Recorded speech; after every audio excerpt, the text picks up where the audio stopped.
Alright, geometry, here we are looking at the practice for the final. My name is Mr. Butler. And what's here? So I'm doing ID 1, by the way, for the review. I'm pretty sure that I was trying to switch it out so all of you got ID 1. But if you didn't, take a look in the comments and you should see a link to that document so you can have the paper to go along with it. You can just print it out for yourself. Alright, let's just jump in. Solve each equation. This is something we started out the year with. This is actually an Algebra 1 skill, but you need this kind of thing for geometry. So let's go ahead and see what's happening. I'm only going to be doing the odds. The evens are for you guys to explore. You also have the answers to the evens, so hopefully you can double check your work there as well. So first, let's look at this. I see this -4. That's really a -4 times each of these. So I'm going to ungroup those so I can move things around, because when I ungroup pieces, or distribute, I guess you could say, that allows me to move things left, right, all around the equal sign. So first, -4 times 7 is -28. Still have this 2 out there. -4 times +4n is -16n. On the other side, we're going to have a -16 minus 6n. Okay, let's see. We got some combining we could do here. 2 positive minus 28 is -26. Minus 16n equals -16 minus 6n. Alright, let's see what we can do now. Let's add 16n to both of these, and we'll add 16 to both of these. What would you get? Well, this 16n makes a 0, this 16 makes a 0. We're going to have 10n on the right, and on the left it looks like we'll have a -10. Is that right? Yeah, -10, and when you wind up dividing by 10 on both sides, you get -1 equals n.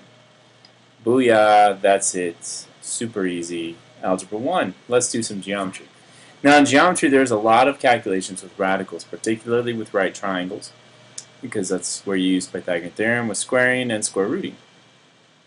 The key in trying to simplify any radical like this, we're trying to see, are there any squares that come out? Squares like 1, 4, 9, 16, 25, 36, 49, 64, 81, 100, 121, 144, 169, 196, 2, 2, 5. Okay, so that's probably enough. Usually you're probably going to find it somewhere in these first few here.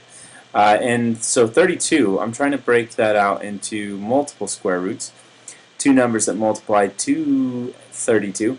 But I want one of them to be a square, so I can take the square root off of it. It looks like 16 works well, because 16 goes into 32, 16 times 2. And then the square root of 16 is 4. Now I know other numbers multiply to 32, but this one is the biggest square that I could fit in there. That's probably the fastest way to do it. If I were to say, well, square root of 32 is also square root of 4 times square root of 8, that's true. That's not false. It's just a few more steps to work through it, because we're taking it in smaller steps instead of one big step. This would make 2 square root 8, but then 4 can also come again off the 8. So now I have 2 times square root of 4 times square root of 2, which is really 2 times square root of, whoops, not square root of 2. It's just 2 times 2 times square root of 2, which is 4 square root of 2. Check. Same answer. Awesome. Possum. Next. Alright, now we are in geometry. So we have lots of labels here, lots of information, and I got a picture that corresponds to these pieces. Let's put it all together. Okay, so VED, 17x plus 14. So that's this piece right here, 17x plus 14. FEV, that's the smaller piece down here, that's just x plus 13. And then the whole thing, all the way, putting both of those together, is 171. This is called an addition postulate, where you got two pieces, and if you add them up, each piece, you get the total, or the sum, two pieces put together. In this case, the sum is 171. Each piece separate is x plus 13, and then the other one is 17x plus 14. From here, it's just a bunch of algebra. You can put the 14 and the 13 together. That gives you 27. 17x and x go together, and that makes 18x. So 18x plus 27 equals 171. Be careful. A lot of people start thinking, oh, so I subtract 14 from both of these, right? No, no, no, no, no, no, no, no, no. That is similar to when you would subtract or add or do any math operation to both sides or each side of the equation. You don't do it twice to one side. That's not really an equal kind of thing. You want to do it evenly, or I should say equally, to both pieces. So I'm going to subtract 27 here because I'm going to do it equally to both sides of the equation. Gives me 18x is equal to, what do we got here? That's going to be 140 something. Ooh, looks like 144. Does 18 go into that? I'm pretty sure. Let's see. If I divide 18 into this, then we'd have x equals, oh, we definitely need to figure this out. Let's see, how many times does 18 go into 144? Minus twice, so that would be 8 times. So 8 times. So x equals 8. That doesn't even answer our question because it's asking what is FEV. FEV is x plus 13 and x equals 8, and 8 plus 13 equals FEV, which is 21. So that right there, that's 21 degrees. That was the question, and we just answered it. Next. All right. This is similar, but it's starting to add in some relationships that we need to kind of keep in mind when we're looking at angles. For example, if we make a straight line with 2 angles, that's going to add up to 180. If we make a corner, and we signify the corners by this little square in the corner, a little box, that's going to make 90. We call this complementary and supplementary. Something that we don't necessarily think about, but is kind of common sense, is circles. Whenever we have angles that add up to a full circle, that's 360 degrees. It's like 2 straight lines put together. So number 7, the one that I see here, this makes a full circle. So I'm going to take all 3 of these pieces, 71, x plus 15, 229. We add them up, and it's going to equal 360, because that's a 1 full revolution. So 71 plus 229 plus x plus 15 is 360. All right, so let's start putting pieces together. 71 and 229, that's actually 300. So 300 plus x plus 15 equals 360. Okay, I'm going to do something not necessarily typical, but I'm going to start subtracting at this point because I can easily subtract 300 from both sides. That would give me x plus 15 equals 60. Now I'll subtract that 15 as well to get rid of it, and we'll have x equals 45. Excellent, awesome, sweet. X equals 45. That's all it asked me to find. We're done. That was too easy. Notice this one here, straight line 180. If it was a corner, 90. All right, talking about parallel relationships. Okay, big ideas with parallel. You got 2 lines semi-straight here. 2 lines, look pretty close to parallel, and something we call a transversal. That's a line that cuts across it. This splits up into 2 groups that are identical to each other. So this top group, we have a pair of vertical angles, and guess what? This bottom group has the same pair of vertical angles. And then all these ones, well, what about the other vertical angles, like right there and right there? Well, guess what? Those are copied as well. So we have this copy of 2 groups of angles there. It's like cluster 1 and cluster 2, and they're exact copies of each other. Now we have relationships where if you got 2 of the same thing, like let's say I say a red one and another red one, they're going to be equal. However, if I take one of each, or I got a red and let's say a blue, those are going to add up to 180. Why? Because they make a straight line like this. And it doesn't matter which red and which blue, or which red and red, or which blue and blue. 2 of the same, equal. 1 of each, add up to 180. So let's see what we got here in number 9. I got this one and this one. Look, those are both pretty much the same. We actually call these corresponding angles, and they're congruent. They're the same as each other. So that means that 100 equals 21x minus 5. From here, I'm going to add 5, add 5. I got 105 equals 21x divided by 21. And then we got 5 is x. Okay. Find the value of x that makes lines U and V parallel. Okay, so 5 equals x, we answered the question. For number 10 here, notice that we got like these two vertical angles, and hey, that's the same as these two vertical angles. Even though it looks like they're on opposite sides, which they're on opposite sides of the transversal, we call these alternate interior angles. They're actually congruent. So these two match each other. They're both pairs of the acute angles. They're each a pair of the acute angles. All right, let's keep moving here. Find the other endpoint of a line segment, and it tells us what's the endpoint and what's the midpoint. All right, let's think about this. Midpoint, middle. So that means if I'm thinking left to right, so let's talk the x, the horizontal type of measurements, we know that 6 is right here in the middle. Okay, not too hard. Now this endpoint -8, the question is that lower or higher than 6? I think it's lower. In fact, it's down here. Now what I need to figure out is, well, how far is it from -8 to 6? Well, if I were thinking about like a graph, -8 would be way over here, 6 would be over here. So that means I got an 8 and another 6 and put it together, and it's a distance of 14. So this is 14. So I got to go 14 more in the other direction. So plus 14 more, and that gets me to 20. Okay, so my x value is 20. Piece of cake, no big deal, right? Let's look at the y values. I'll do this in brown. Similar, but not exactly the same. So let's look at the y values. I'm going to make these vertical. The middle one is here, -2, because that's our midpoint. And then 8 is our other value. Is that lower or higher? Well, in this case, it's actually higher. You don't have to be the same as before, but it's higher. This is at 8. So what's down here then? Well, from 8 to -2, that's a distance of 10.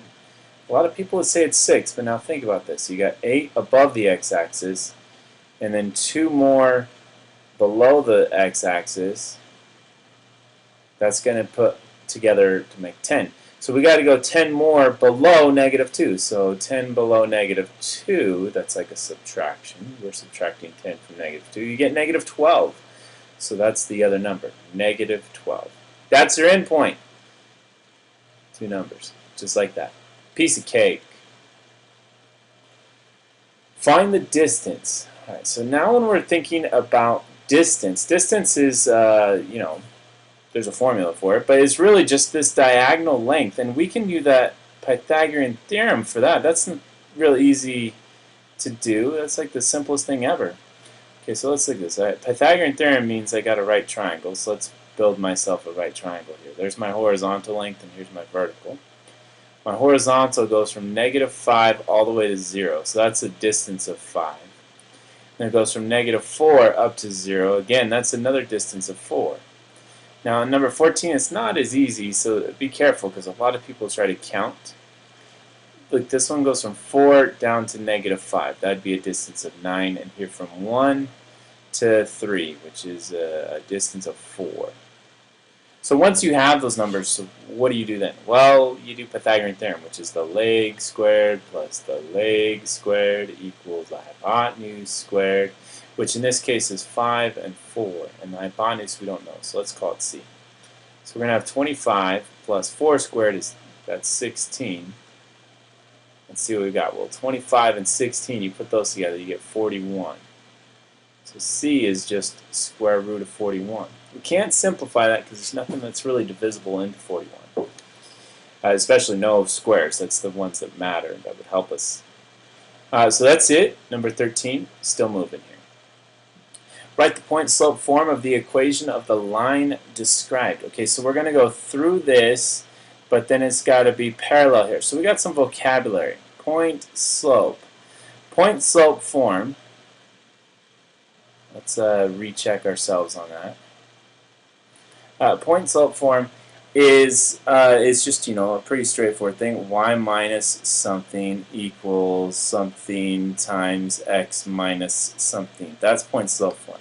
I didn't put those pieces in there because it's almost easier to keep blanks and remember what goes there. This first one's going to have a y value. The last one's going to have an x value. And in the middle is going to be a slope.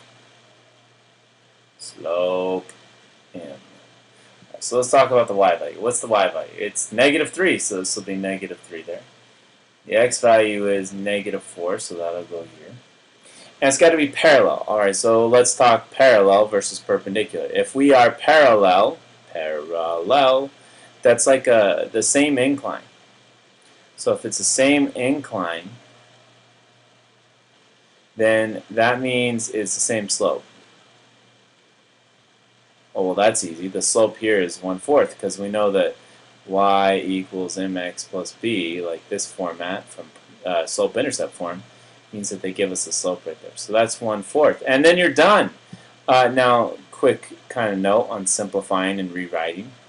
On tests with multiple choice, especially that are simplified, you don't tend to see double signs. So those double negatives would become y plus 3 equals, then we'd have 1/4 times x plus 4.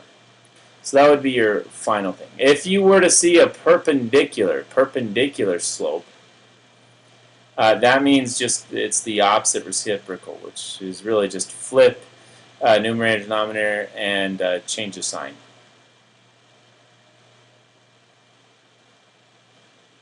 That's it. Awesome. Super awesome. Let's keep going. Number 17. Find the measure of the angle. All right, now we're into some really, really good geometry. Big idea here is that as you're looking at all these numbers, you got to see that there must be a place where I can start. Well, the first thing in most of these type of questions is that 3 angles inside a triangle add up to 180. So is there anywhere I could apply that? Here I only got one, really. This one's not even inside a triangle. But over here, I got 2 angles.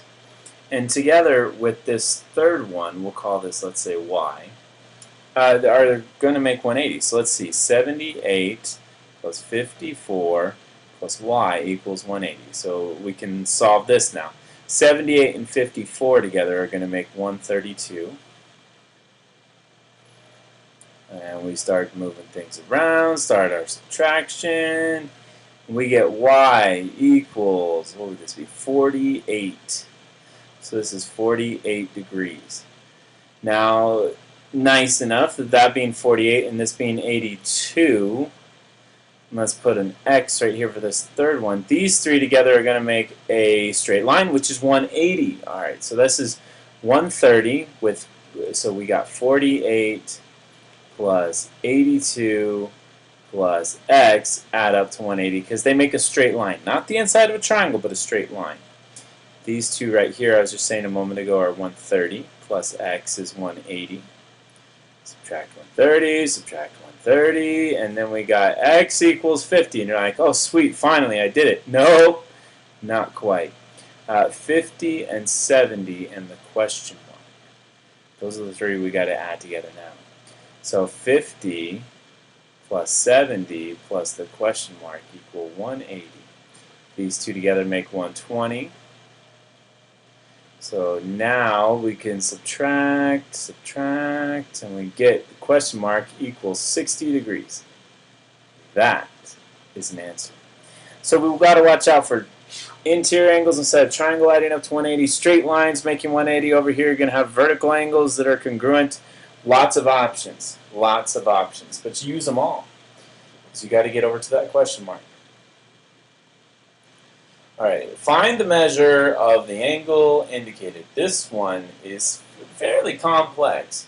It brings into something called the what do we call it here? The exterior angle theorem. And what this theorem is really saying is that if you have a triangle with an exterior angle out there versus these 2 interior angles, these 2 remote interior angles, meaning that they're not attached to, it's not this one here. In fact, I should erase that. It's kind of like a little, Let's get rid of those dots. There we go.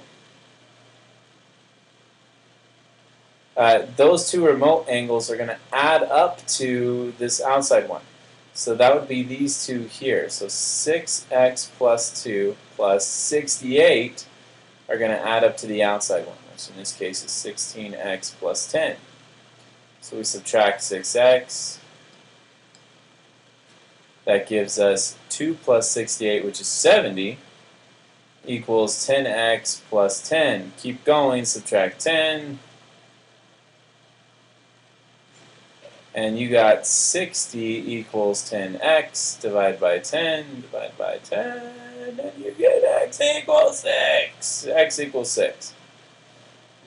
That's all I needed, right? Oh, no. It asked for more. So we know that x equals 6, but it's asking for this angle, which means we got to plug it back in. So that's 16 times 6 plus 10. Let's see. 16 times 6, it's the same as 32 times 3, so that's 96 plus 10. And that's 106. 106. There's your answer. Sweet. Awesome. Next, we're probably going to make our way to about number 25. We'll do this in 4 parts, just so you guys don't kind of lose your mind working your way through it. We're going pretty fast, so again, I do encourage you guys to go back and look at stuff if you need extra time on it. Don't expect me to go super slow here. Alright, so this one says, what additional, we need more information. Not enough. We don't have enough. We only got 2 out of 3 pieces that we need. So we're talking about congruency in triangles. And congruency in triangles, pretty much everything matches, except there's some shortcuts, like side, side, side. If you got all 3 sides matched, that's enough. You don't need any more. What about side, angle, side? Well, that works. And we also got angle, side, angle. So whenever you got alternate pieces there, 3 of them in a row with 1 in the middle that's different, those will work. Angle, angle, side will work as well. The one that doesn't work exactly, it kind of works but not really, is side, side, angle. It doesn't work unless it's right triangles only. Right triangle only. So let's see what we got. This is asking me to do side, angle, side. I see a side here and I see an angle. Cool. I see a side here and I see an angle. Those are helpful. So what's this? Where do I go? It needs more information. Well, it's either going to be WY or XY. And which one might it be? Well, I know it's actually XY, and here's the reasoning. When it says side, angle, side, the angle is in the middle. So that means this angle has to be between the 2 sides, and the only sides it would be then are WX, and the other one would be XY. So that means XY on this side is the piece that's missing. And I need to know that that's congruent or that it matches the other piece over here. Well, here's my angle, angle H.